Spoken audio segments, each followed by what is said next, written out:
von einer Lawine erfasst zu werden. To be caught in an avalanche always means danger of life.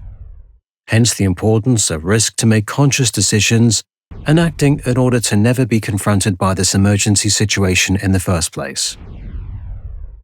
So this means we need to be prepared for an emergency, as avalanches are not always predictable, that we are people and can make mistakes, or that we can help others and the chance is possible to be able to save a life.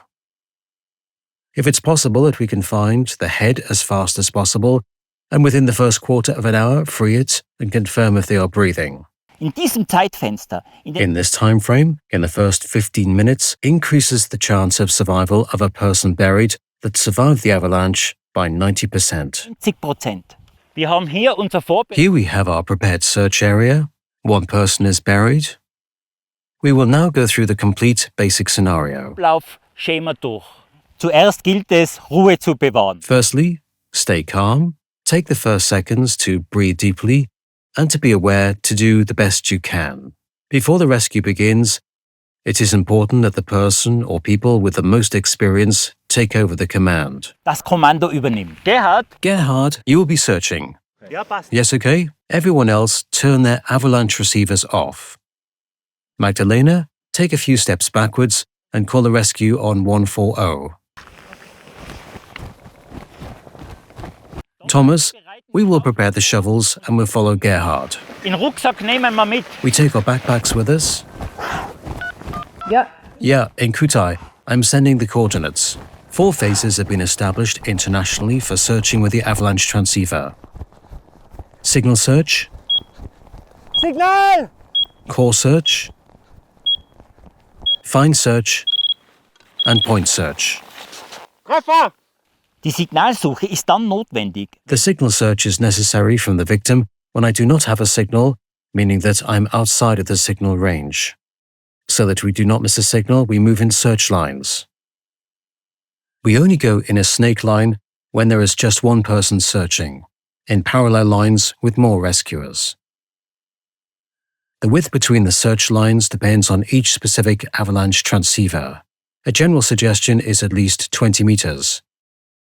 In dieser Phase bin ich möglichst schnell. In this phase, I move as fast as possible.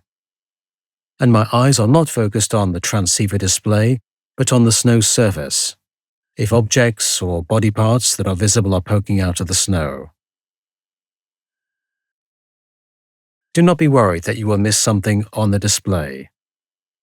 The first signal of an avalanche transceiver is a tone. Ist akustisch. Ist ein Ton. Signal! At this moment, the tone calls signal. Now I end the signal search and start a core search.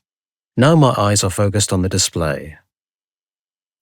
I follow the arrows and the distance displayed that is becoming smaller. In core search phase, I move slower, as by the signal search phase, but always fast, until the display shows a distance of 10. 10! I then shout out 10. 10 to inform my partner over the progress of my search. After 10 meters, I move slower and more precisely. The direction arrow on the display is in the middle.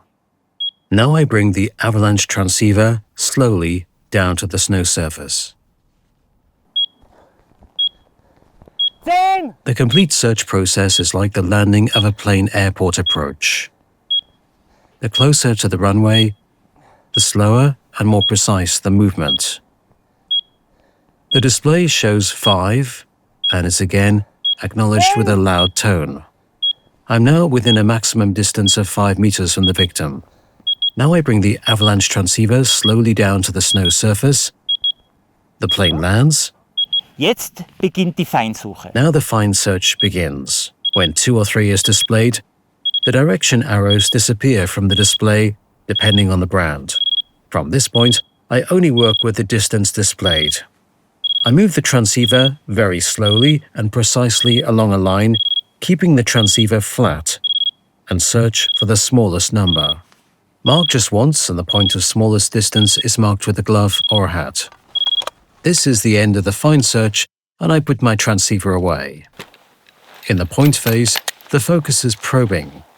I first probe directly next to the marked point. Then, with a distance of 20 to 30 centimeters, using a spiral form outward, always at right angles to the snow surface.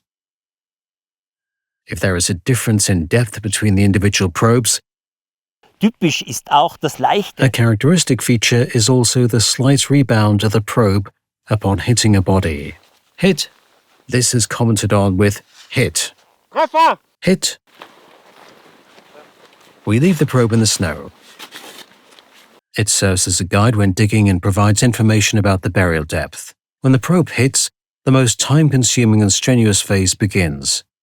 Digging.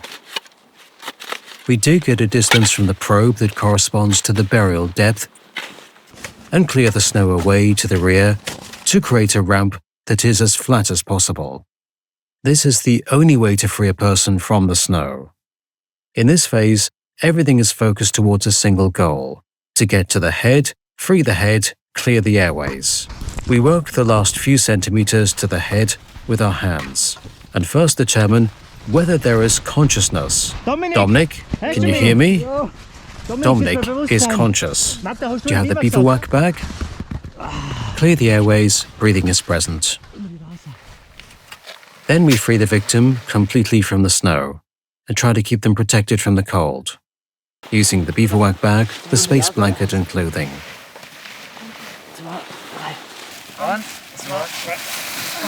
Super. So, dann packen wir die Kleinen, gell?